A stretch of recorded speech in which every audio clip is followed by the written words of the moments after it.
Hello everybody. Well, this is the shave you've all been waiting for.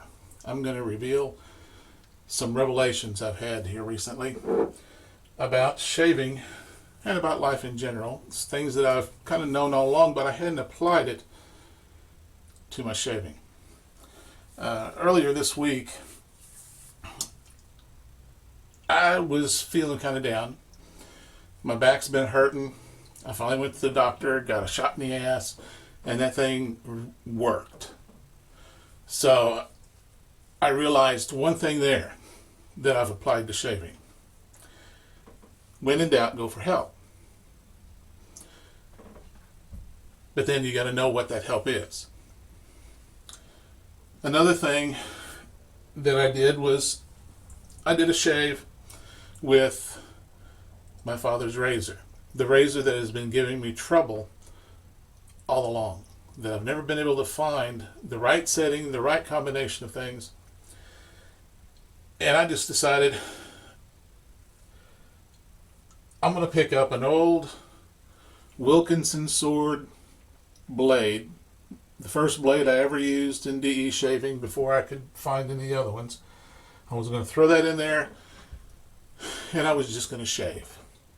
I wasn't going to think about any of the products I was using or anything. I was just going to shave. Just slow, easy. I had put it on number 6 setting and I got a wonderful close shave and conquered this razor. Now, what was I doing wrong all along? What was happening? Let's do this brief little exercise. And I've done this for the last 30 years with clients that I've worked with that needed to change something in their life. So sit back, be comfortable. First thing I want you to do is right now, this moment, I want you to be as happy as you've ever been in your life. I want you to feel it. I want you to laugh. I want you to feel that tingling, uncontrollable belly laugh that you get whenever something really, really is funny. But you can't do that? Well, you're having trouble with funny. A lot of you guys got temper problems. You got anger problems. I want you to be angry right now, as angry as you've ever been in your entire life. I want your face is flush. It's red. You're turning beet red. You're clenching your fists. You can't do that?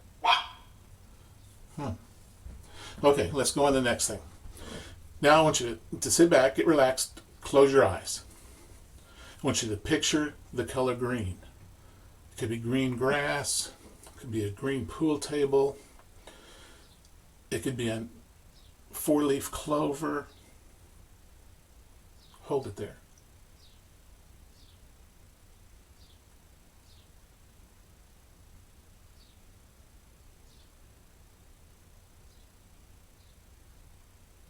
Okay? I usually do that exercise a little bit longer, but we don't have time here.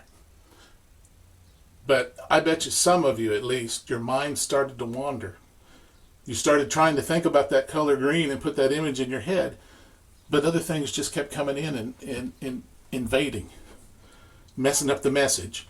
You were thinking about what I'm going to eat for dinner, or I've got this bill I got to pay, or you're hearing the birds chirping outside the window, or you're hearing the kids screaming and fighting in their bedroom. Other things invade our thoughts. Now, I want you to hold up your hand. Stick it up high. And hold it there.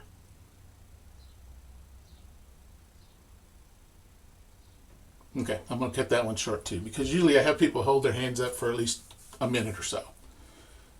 But if someone was pointing a gun to your head and said, if you drop your hands, you're dead, how long could you hold up your hand? How long could you keep it there? Well, you might have to hold it up and be strained and everything, but you could keep it up there a pretty damn long time, couldn't you? So what do these 3 things illustrate?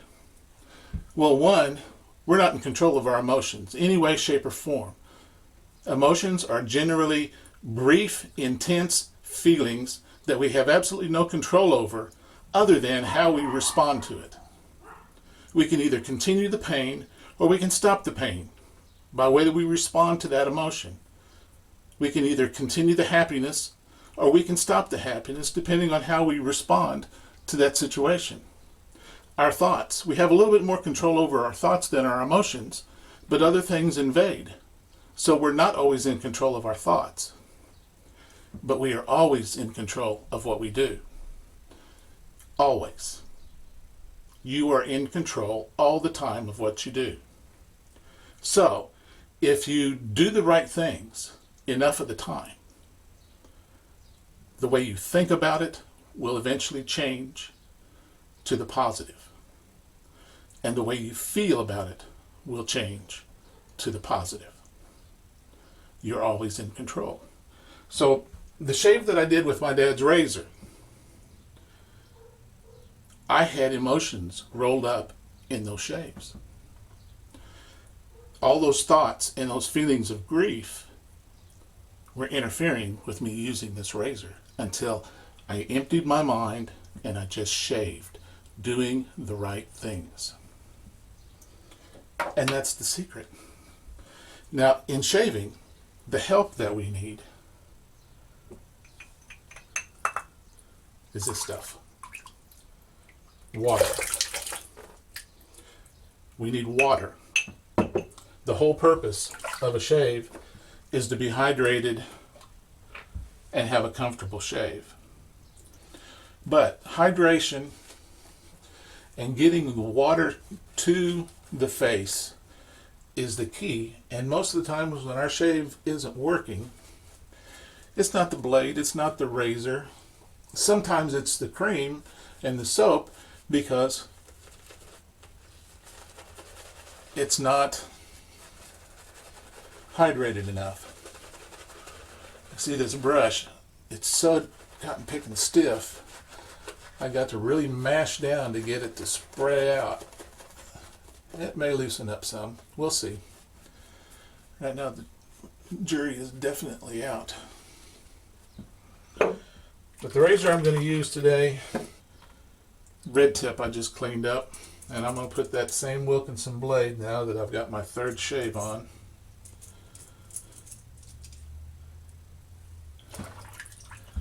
And let's get going.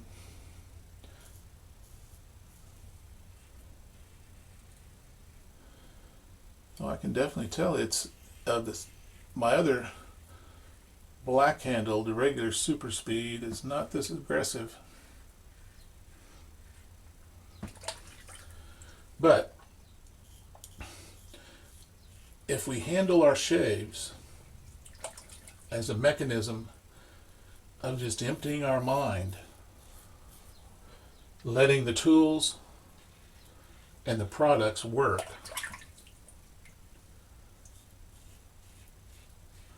paying attention to our technique,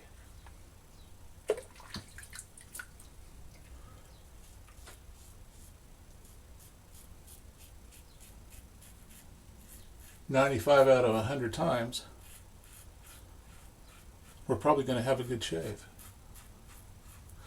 Another thing that I learned is that I paid too much attention about getting that baby butt smooth shave. It was ruining my shaves. Even though I was getting a baby butt smooth shave, I was often going over the top and doing too much and getting irritation, or I'd feel a little patch of whiskers that I didn't get, and I'd get upset about it and think, what I got to do different? And there's been a lot of studies that have done that if we're able to relax, even just for a few minutes a day, we're going to be healthier and we're going to be happier. And that's what we need to use our shave time for. That period of being healthy and happy and letting all the worries of the world melt away. So we need to not pay so much attention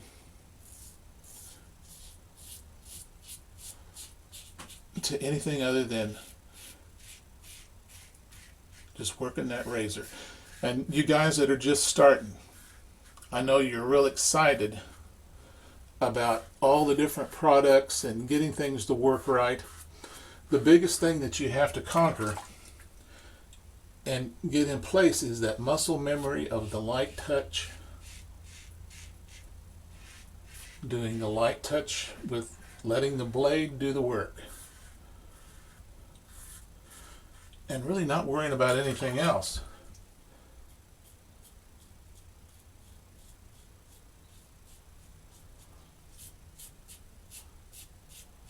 Find a good soap or a good cream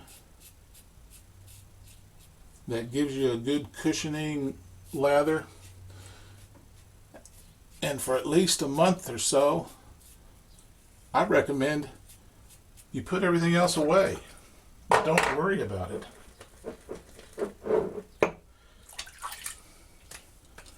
And get those muscle memories going so that you can operate that razor and really then any other razor with just minor adjustments, because there's really no difference whether you pick up a single edge razor that you have to shave at a steeper angle or a double edged DE razor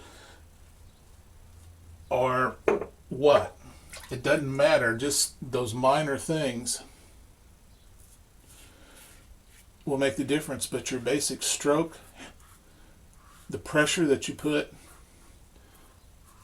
is the key. The pattern that you shave, learning that is important.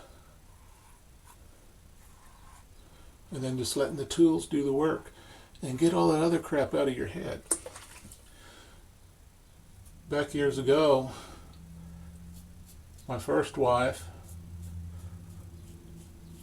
she died when she was 33, but her father was a golf pro at a small public golf course here in Oklahoma. So consequently, when we lived down there, I got to play golf at a cut rate every day, and I did. And I got to a point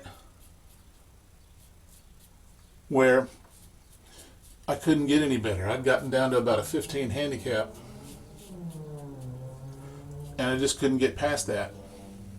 So I started doing some positive mental imagery and what they call self-hypnosis, which is just basically when I went to bed, I just pictured myself playing the perfect golf game, shot by shot. And by the time I finished doing that over a summer, I had dropped my golf score from about a 15 to 20 handicap down to an 8. Did absolutely nothing else, didn't change any other thing. So just clearing the mind and putting some positive images in there and just letting the tools do the work and relying on the muscle memory that we develop by doing it right more than we're doing it wrong as far as our technique, and you're going to get a better shave. And all these other factors aren't going to make any difference. They're not going to make any difference, whether it's an expensive cream or whether it's Arco or whether it's a feather or a 7 o'clock. That little difference isn't going to make anything about the shave. Now, some equipment's going to work better than others in certain things. You know, it's just, that's part of it, is finding out what works for you. But that's later, after you've learned.